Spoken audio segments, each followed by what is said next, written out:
कहानी का नाम है डस्ट। वह शाम को घर वापस आया।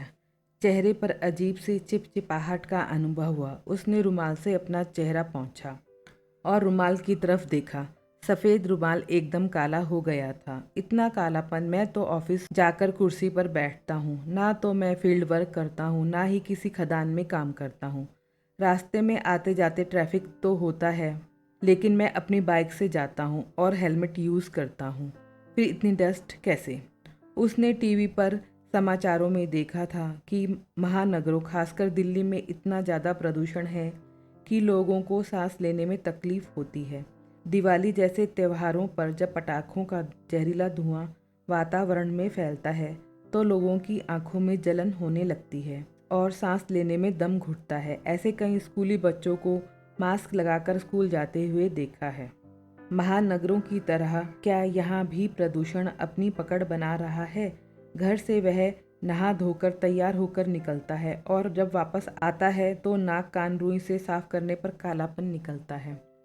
यह डस्ट चाहे वातावरण में हो या रिश्तों में, इसके लिए हम खुद जिम्मेदार हैं। रिश्ते भी मर रहे हैं, प्रकृति भी नष्ट हो रही है, नीरस हो चुके हैं हम सब। हम सिर्फ एक ही भाषा सीख चुके हैं, फ़ायदे की, मतलब की, दुनिया जाए भाड़ में। तो इस तरह कह देते हैं जैसे हम किसी दूसरी दुनिया में रहते हैं। उसे पत्नी पर शक है और पत्नी को भी उस पर शक है। इस शक के चलते वे अक्सर एक दूसरे पर आरोप प्रत्यारोप लगाते रहते हैं। पत्नी का शक समझ में आता है। कृष्णकांत ने अपनी उम्र से 15 वर्ष बड़ी महिला से शादी की थी। वह 30 वर्ष का है और उसकी पत्नी 45 वर्ष की। जब वह 18 वर्ष का था तब उसने रमा से शादी की थी। शादी से पहले प्यार हुआ था। इसे कृष्णकांत प्यार कह सकता था उस समय, क्योंकि उसकी उम्र ही ऐसी थी। रमा कॉलेज में प्रोफेसर थी। कृष्णकांत तब बीए प्रथम वर्ष का छात्र था। रमा घर में अकेली कमाने वाली महिला थी। परिवार के लोग, जिनमें माता पिता, छोटा भाई, छोटी बहन थी, कोई नहीं चाहता था कि रमा की शादी हो। अक्सर सब उसे परिवार के प्रति उसके दायित्वों का एहसास कराते रहते थे। लेकिन रमा एक जीती जागती महिला थी। उसके साथ उसके अपने शरीर की कुछ प्राकृतिक मांगें थीं जिन्हें वह अक्सर कुचलती रहती थी। लेकिन इच्छाएं अक्सर अपनी ज़रूरतों की पूर्ति के लिए मुंह बाए उसके सामने खड़ी हो जाती।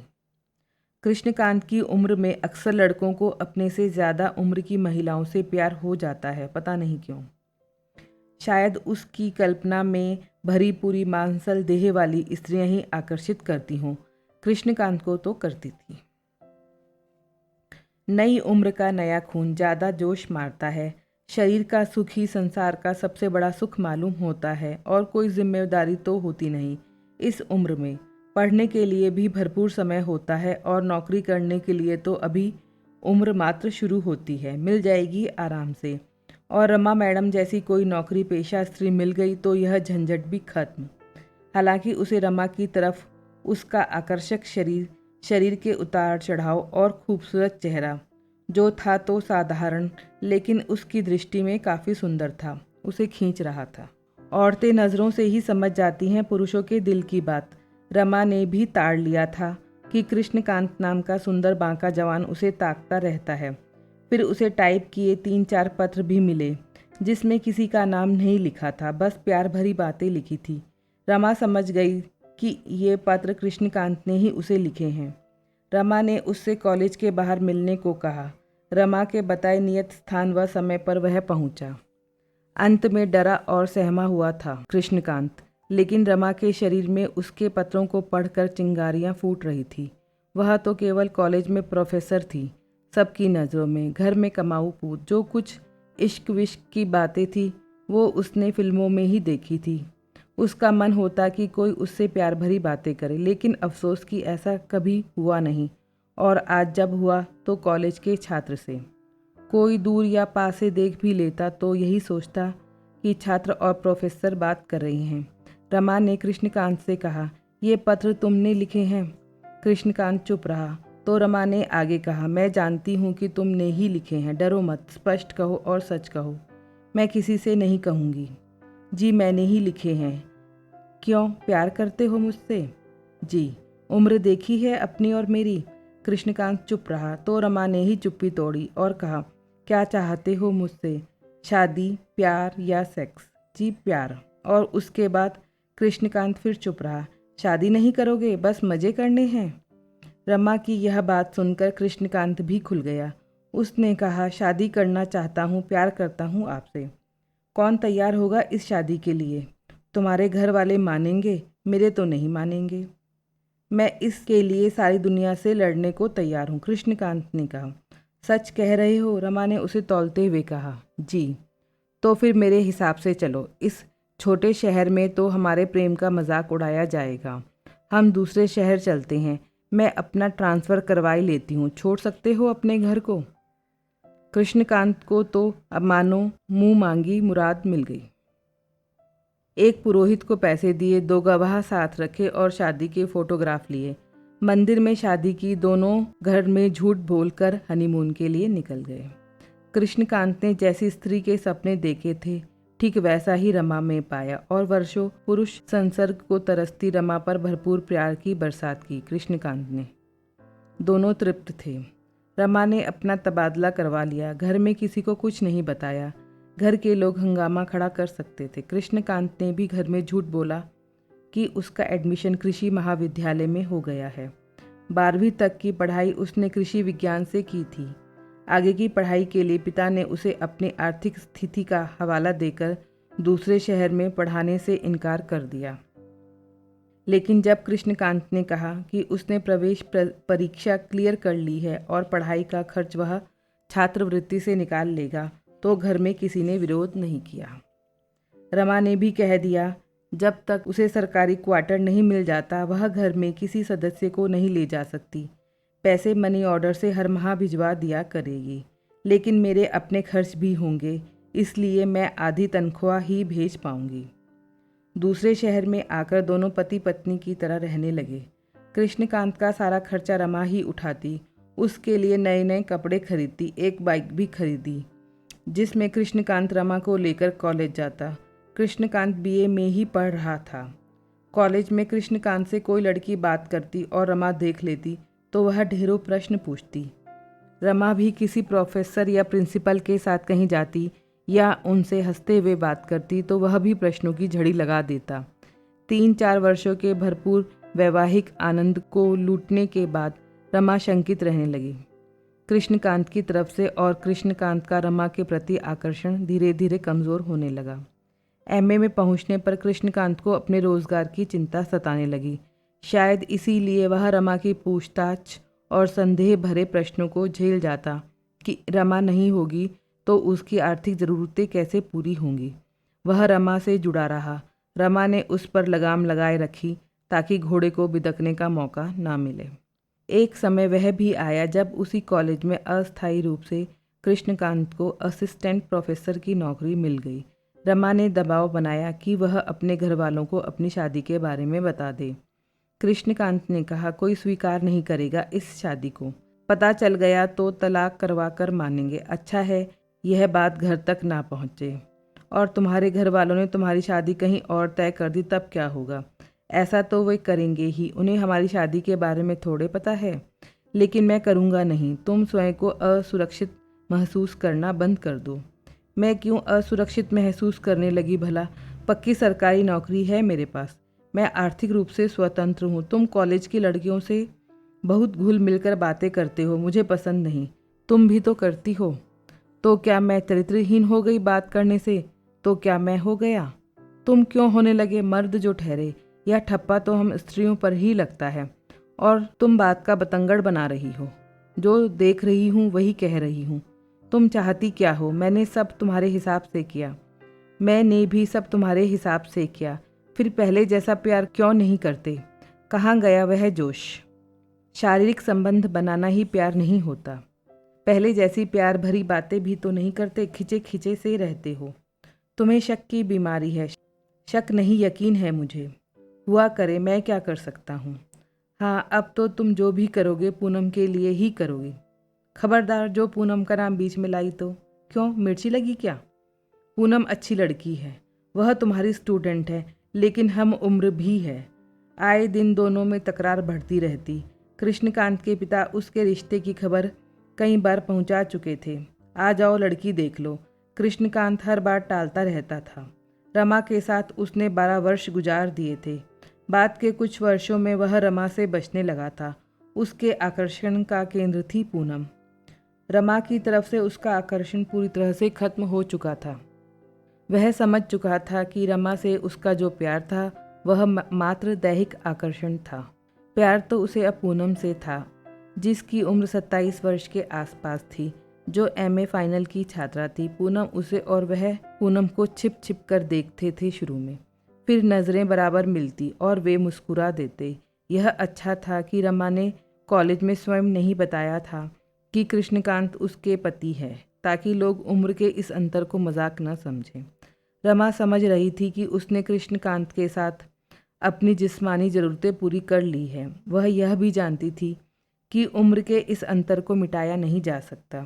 वह 45 साल की मोटी सांवली अधेड़ औरत लगती है और कृष्णकांत 30 वर्ष का जवान, लेकिन फिर भी वह अपना शिकंजा कसने की भरपूर कोशिश करती। लेकिन वह जानती थी एक ना एक दिन यह शिकंजा ढीला पड़ ही जाएगा। कृष्णकांत ने एक दिन पूनम से कहा, मैं तुमसे अकेले में कुछ ज़रूरी बात करना चाहता हूँ अपने विषय में। पूनम ने खुश होकर तुरंत हाँ कह दी। दोनों शाम को शहर के बाहर बने कॉफ़ी हाउस में मिले। कृष्णकांत ने कहा, पूनम मुझे बचा लो रमा मैडम से। मैं 18 वर्ष का था जब रमा ने मुझे अपने दैहिक आकर्षण में फंसा लिया था। मुझे कोर्ट कचहरी की धमकी दी।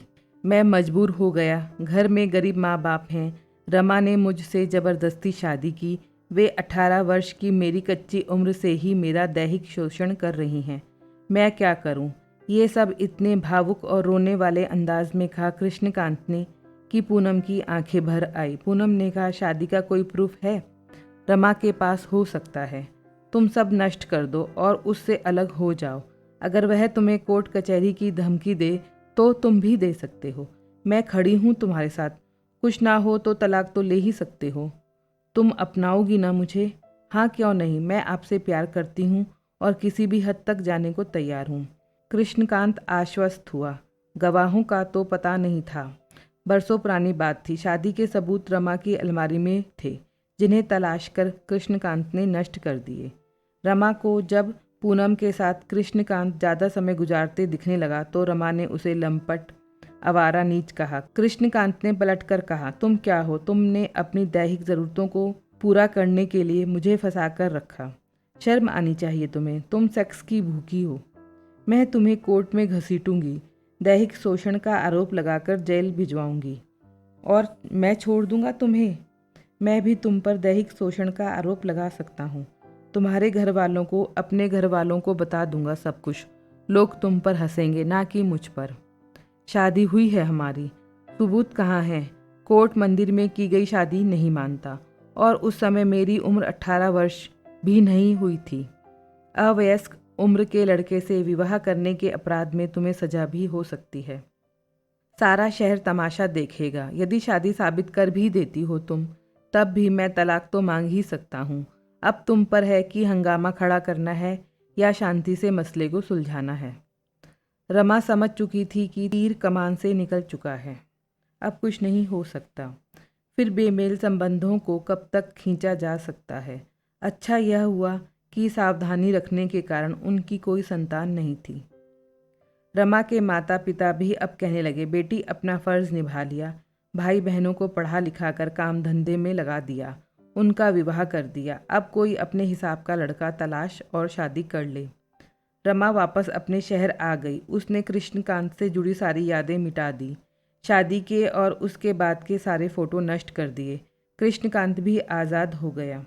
पूनम को देखकर कृष्णकांत सोचता, इसे कहते हैं लड़की। पता नहीं क्यों मैं रमा के आकर्षण में बंध गया था। प्यार करने लायक तो पूनम है। सांचे में ढला हुआ दुबला पतला आकर्षक शरीर, चेहरे पर चमक, जिस्म में पोर पोर की जवानी की महक, यही है उसके सपनों की रानी। आज पेड़ काटे जा रहे हैं, पौधे नष्ट किए जा रहे हैं, जंगल उजाड़े जा रहे हैं, सड़कों का डामरीकरण, चौड़ीकरण हो रहा है। देश का विकास अंधाधुंध तरीके से हो रहा है। विकास के लिए नए नए कल कारखाने और कारखानों से इनकी गंदगी नदियों में बड़ी बड़ी पाइपलाइनों के जरिए जा रही है। नीचे पानी प्रदूषित हो रहा है और ऊपर आसमान और बीच में फंसा बेवकूफ़ मनुष्य बस बातें कर रहा है प्रदूषण के बारे में, जहरीली वायु के बारे में। जंगल नष्ट किए जा रहे हैं उद्योगों के लिए। शहर के हर कोने में बोर मशीनें चल रही हैं ज़मीन से पानी निकालने के लिए। वातावरण में डस्ट बढ़ती जा रही है, गर्मी बढ़ती ही जा रही है। सब अपनी अपनी सुविधाओं में डूबे हैं, प्रकृति असंतुलित हो रही है। यही हाल मानवीय मूल्यों और रिश्तों का भी है। रिश्ते प्रदूषित हो रहे हैं। रमा के पिता ने कहा, बेटी बहुत रिश्ते आएंगे, तुम आर्थिक रूप से निर्भर हो, अच्छा वेतन है तुम्हारा, सुरक्षित भविष्य है। कितनी बेरोजगारी फैली है, एक नहीं कई आदमी मिलेंगे शादी के लिए। सुरक्षित भविष्य की चाह में कोई प्राइवेट जॉब वाला, अस्थायी नौकरी वाला शादी के लिए तैयार हो जाएगा। प्रैक्टिकल बनो। मुझे तुम्हारे और कृष्णकांत के बारे में सब पता था, लेकिन मैंने तुम्हें कभी टोका नहीं। मैं जानता था अपनी ज़रूरतों के लिए तुम उससे जुड़ी हुआ। जो हुआ सो हुआ, लेकिन शादी अपने जाति समाज में ही करना उचित रहेगा। कितना प्रदूषण है पिता की बातों में। रमा ने आश्चर्य से पिता की तरफ देखा। उसे पिता के चेहरे पर डस्ट जमी हुई दिखाई दी। फिर उसने सोचा, यह डस्ट तो सबके चेहरों पर है। बाजार में कितने क्रीम, टोनर, साबुन, फेस वॉश आ जाएं। डस्ट से बचने के लिए इन फालतू की बातों में उलझकर जीवन क्यों बर्बाद करना। आगे बढ़ना ही जीवन है उसके लिए। उसने डस्ट से भरा चेहरा साफ किया और नए जीवन की शुरुआत के लिए कोशिश शुरू कर दी। कृष्णकांत के पिता रमाकांत क्लर्क थे। नौकरी के अंतिम 2 वर्षों में अधिक से अधिक कमा लेना चाहते थे, लेकिन एक दिन रिश्वत लेते रंगे हाथों पकड़े गए। अधिकारी ने कहा, बिल बांटकर खाना चाहिए। चोरी करने के लिए किसने मना किया है? सरकारी नौकरी होती ही है कमाने के लिए। 5 लाख रुपए का इंतज़ाम करो, इस मामले से तुम्हें निकालने की कोशिश करता हूँ। रमाकांत ने बेटे को सारी बात बताकर कहा, बेटा 2 लाख रुपए की मदद करो, 3 लाख रुपए का इंतज़ाम है मेरे पास। कृष्णकांत ने कहा, पिताजी आपने रिश्वत ली? रमाकांत ने गुस्से से कहा, मदद मांगी है, उपदेश नहीं। वेतन से मात्र घर चलता है, वह भी 20 दिनों तक। बेटी की शादी, मकान, ऐशो आराम की जिंदगी बिना रिश्वत लिए नहीं चलती। रिश्वत मैंने कोई पहली बार नहीं ली थी, हमेशा से लेता आया हूँ। सब लेते हैं, बस पकड़ा पहली बार गया हूँ। मदद करो कहीं से भी। मैं कहाँ से करूँ? कृष्णकांत ने असहाय भाव से कहा, रमा से मांग लो। पिता की यह बात सुनकर कृष्णकांत सन्नाटे में आ गया। मतलब पिता को घर में सबको मालूम था? रमा को मैंने छोड़ दिया, कृष्णकांत ने कहा। बेवकूफ़, दुधारू गाय को कोई छोड़ता है भला? मन भर गया था तो किसी दूसरे के पास चला जाता या दूसरी ढूंढता, तो कमाई वाली ढूंढता।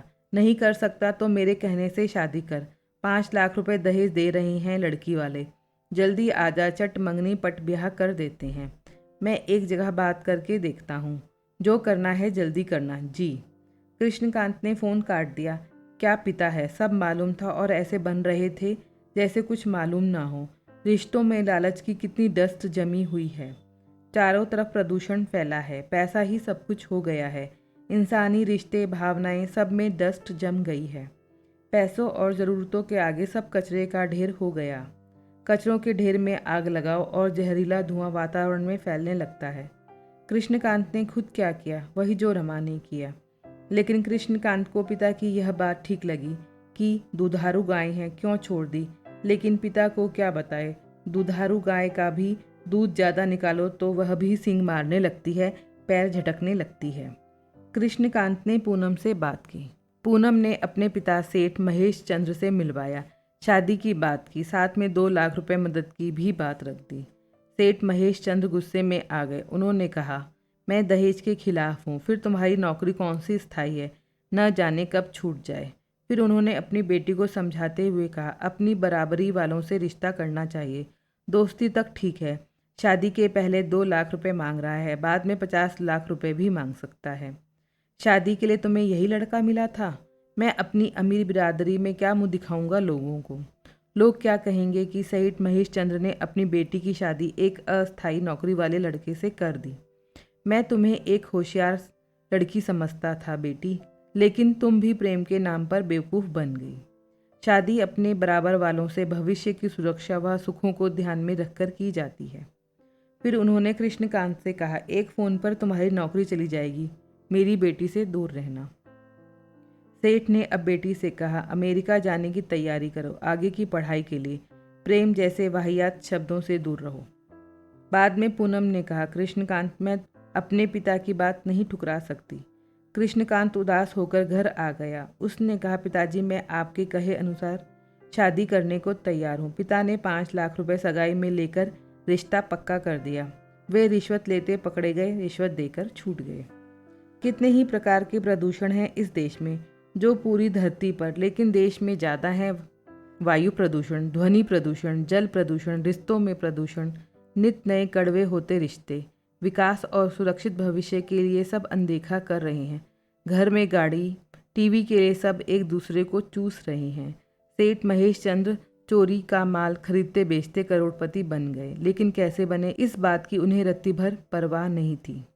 बने और सेठ कहलाए, इस गर्व से भरे हुए थे वे।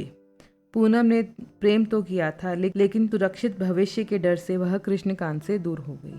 रमा, कृष्णकांत, पूनम, रमाकांत, रमा के पिता सेठ महेश चंद्र जैसे लोग भ्रष्ट व्यवस्था के हिस्से बने हुए हैं। उनके सारे शरीर पर भ्रष्टाचार की डस्ट जमी हुई है। चेहरा तो वे साफ कर लेते हैं, मन कैसे साफ करेंगे, यह शायद वे कभी सोचते भी नहीं होंगे। वाटर फिल्टर से पानी शुद्ध तो कर लेते हैं, लेकिन उन नदियों का ज़मीन के नीचे बोरिंग मशीन लगाकर निकाले गए पानी का क्या? उनकी शुद्धता के बारे में लोग क्यों नहीं सोचते? अब तो हवा शुद्ध करने के लिए एयर प्योरीफायर भी आ गए हैं, लेकिन ज़मीन आसमान से ज़्यादा दिमाग पर फैली हुई उस डस्ट का क्या, उस प्रदूषण का क्या? उसे साफ करने के लिए क्यों नहीं कुछ किया जाता? जब आदमी अंदर से बेईमान हो तो सारे प्रदूषण, सारे अधर्म, सारे पाप दूसरों के सिर पर मढ़कर मुक्त हो जाता है। लेकिन इस दोषारोपण से क्या आप बच पाएंगे? आपकी आने वाली नस्लों का क्या होगा? जिस दिन प्रकृति व रिश्ते हिसाब करेंगे, सिवा बर्बादी के कुछ नहीं होगा।